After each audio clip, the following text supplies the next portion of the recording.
تقدیر مجبر نہیں مظہر ہے. ہاں تقدیر سے کوئی جبر لازم نہیں آتا رہا ہے. بعض دفعہ ہمارے سکول کالج کے بچے نا یہ کچھ چیزیں ایسی ہوتی ہیں چٹائیوں پر آنے کی ضرورت ہوتی ہے. اللہ تعالیٰ اپنی میں ہے. یہ جتنے بھی اشکالات نظر آتے ہیں یہ اشکال ہے. یہ اپنے بزرگوں کی عرض کرتا رہتا ہوں ہر جگہ ہوشیاری کام نہیں آتی. اپنے بڑوں کے سائے کی بڑی ضرورت ہوتی ہے. الحمدللہ اللہ تعالیٰ اپنی مہربانی فرمائے. اللہ تعالیٰ اپنی بارگاہ میں قبول فرمائے. لہذا حاجی امداد اللہ مہاجر مکی رحمۃ اللہ علیہ فرمائے لگے اپنے بزرگوں سے تعلق کا سب سے بڑا فائدہ یہ ہے اللہ خاتمہ ایمان پر فرمائے گا. دائیں بائیں نہ ہو یا اللہ. عرض کرتا رہتا ہوں اللہ نے ہماری ہر ضرورت کا بندوبست کر رکھا ہے. کھانے کی پینے کی رہائش کی لباس کی. ہمارے پاس اپنا کیا حل ہے.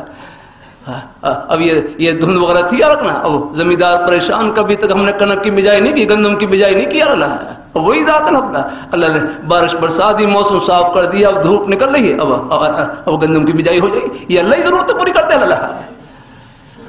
اللہ تعالیٰ اپنی میں ہے. جس طرح اللہ تعالیٰ نے ہمارے کھانے کی پینے کی رہائش کی لباس کی ہر ضرورت کا بندوبست کر رکھا ہے اسی طرح اللہ تعالیٰ نے ہمیں جنت کی ٹھنڈی ہواؤں میں پہنچانے کے لیے بھی ہماری رہنمائی کا پورا بندوبست کر رکھا ہے. اور وہ بندوبست کیا ہے؟ وہ حضور کے مبارک قدم ہے. الحمدللہ ان کو آپ کے پیارے نورانی طریقے ہیں ان کو اپنے سینے سے لگا لیں. اللہ پاک جنت میں پہنچنے سے پہلے ہی جنت کی ٹھنڈی ہواؤں کی جھلک اللہ دنیا میں دکھلا دیں گے انشاءاللہ.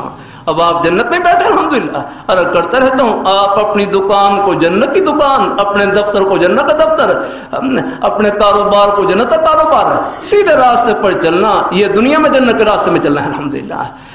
اللہ تعالیٰ سب کو نصیب فرمائے. اللہ اپنی بارگاہ مقبول فرمائے. اللہ ہم سب کو اللہ اپنے ایمان پہ قائم رکھے انشاءاللہ. پھر اللہ تعالیٰ کی رحمت سے امید ہی امید یہ سب کا سفر آخرت کی خوشی میں پہنچے گا جہاں اللہ تعالیٰ صبر مان پورے کریں گے.